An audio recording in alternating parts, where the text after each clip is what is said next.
Mao din ang among gamay nga tindahan guys slash balay kay di are mi namuyo for almost 2 years. Unya karon naka-decide na mi na manghawa na mi dire kay dili man ni among lupa na gitukuran na ni amo ang tindahan. Naabot na jud mi sa point na gusto na jud mi na mi kaugalingong balay og lupa. Kaso wala lang jud mi kaugalingong lupa dire sa Surigao del Sur. That's why naka-decide na mi na magbabalay mi dito sa amo ang probinsya sa Zamboanga del Sur. Kay naa makoy bahayan dito na lupa. And karon busy kay mig pamaligya sa among napundar na gamit labi na sa pangnegosyo na gamit. So kaning tubig vending machine amo apo ning ibaligya and piso wifi machine. Almost half from the original price na lang jud among pauli ani. Isa nang uban among gamit wala pa kaabot og 1 year. And also this coffee vending machine amo apo ni siyang ibaligya. Mao ni siya nindot na negosyo karon mga vendo kay wala siya mangutang. And thankful ra kaayo mi kay naanay gasaad sa amo ang mga gamit na sila mo palit. And then ang halin sa among mga gamit mo na among gamiton patukod og gamayng balay. Sayangan bi jud ko kay daghan na mi napundar anhi. Sa pagpatukod pa lang aning tindahan dako na kaayo mi gasto, wala pa mi kabawi. Pero sige lang inaana man jud ang life. But still thankful gihapon kay mi kay gipapuyo mi diari. Tas naka-open pa mi og mga negosyo bisan ang among barbershop dugay rang na close. Duha ra man jud paingnan ana mo asenso or masirado. Pero karong panahon na dili pa jud nako linya ang pagnegosyo. Nindot ba jud kaayo dire kay daghan mamalit especially mga imnonon. But God made me realize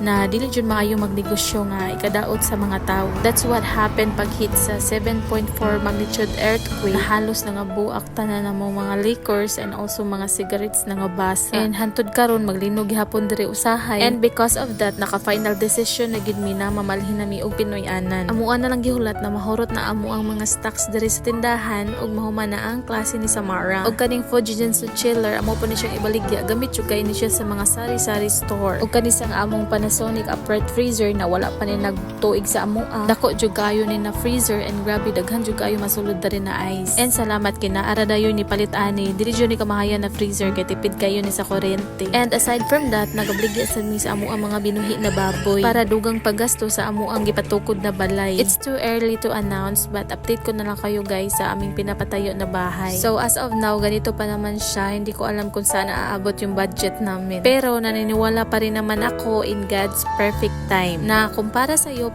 talaga at wala nang makakahadlang niyan. Ako rin naghimo og plano ani nga balay guys. Kanila yung magplano tag balay no, ma-architect man pud ay tagkadyot. Dili man jud ta nga i-announce ang mga plano no, pero ga content creator magud ko oy. At isa pa wala talaga ako maisip nga content ngayon guys. Kay sukad na balik ni diri sa Surigao del Sur, di jud masabtan ang panahon. Mo init, mo kalit lag ulan, same karon o nag-ulan na pud. Nya lami ra jud kay kaon ko mag-ulan mo nang ga-crave ko ro ramen pero wala may laing baligya dire. May gani na 7-Eleven diri sa duol. Naa may daghan diri baligya na Korean noodles na ramen. Nagkuha sa kog eco bag para sudlanan sa mo ang mapalit. Naa diri cheese ramen guys, wala pa ko ka-try ani pero I guess lami ni siya, that's why nagpalit kog duha. Nagkuha sa kog duha ka gin ramen, our favorite. And nagkuha sa kog sliced bread for Samara and margarine. Kay gusto man siya na ipalaman ang bread. And nagkuha sa kuaning munggo bread roll kalami jud ni siya. Pila na sad nako og chichirya gamay kay while watching Netflix natin masima-sima. Ga-grocery na jud mi diri sa 7-Eleven. After na mo magbayad danguli ra pod gidayon. Taligsik pa jud kayo diri sa gawas. Sige lang jud ulan diri mo nang usahay dali ra jud kayo ko ubuhon. So pag abot na po guys, naginit na yun kog tubig kay ako aning lutoon ang gin ramen. Wala pa sa mi panihapon so kanilang sa ang amo ang sudanon. Usahay maka-stress nagyud sigunahon na kung unsa na poy sudanon ba. Mo nang are na gyud ta padung sa noodles. Pero kani nga noodles dili po ni basta-basta ang presyo. Almost 200 pesos masiguro presyo ani kay dako man ni siya nga cup. Dami jud kayo maghikop sa sabaw ani labi nagtugnaw. Pero dili sa jud maayo permentihon kay mapurdoy sad ta. Maong nindot unta nga naatay vegetable garden. Kay if wala tay sudan pwede ra ta manguha sa atong garden para sudanon. Mao jud ni isa sa mga main goal nako if makabalhin nami sa amo ang bukid. Lahi ra jud ning magatiguang na tanong kay ganahan na jud ta mag-garden. And by the way guys, this is shirataki rice. Mao ni siya ang rice na pan-diet kay low carb. And dali ra kani siya lutoon ni humulo na siya init na tubig and then luto na dayon siya. Mao ni siya usahay akong kanon labi nagtapulan ko maglungag. And naluto na sad ang amo ang gin ramen guys. Dali ra man ni siya maluto mga minutes ra. So unsay dugayan atuan na dayong sugdan biskan perte paganing inita. Ali guys, mga unta.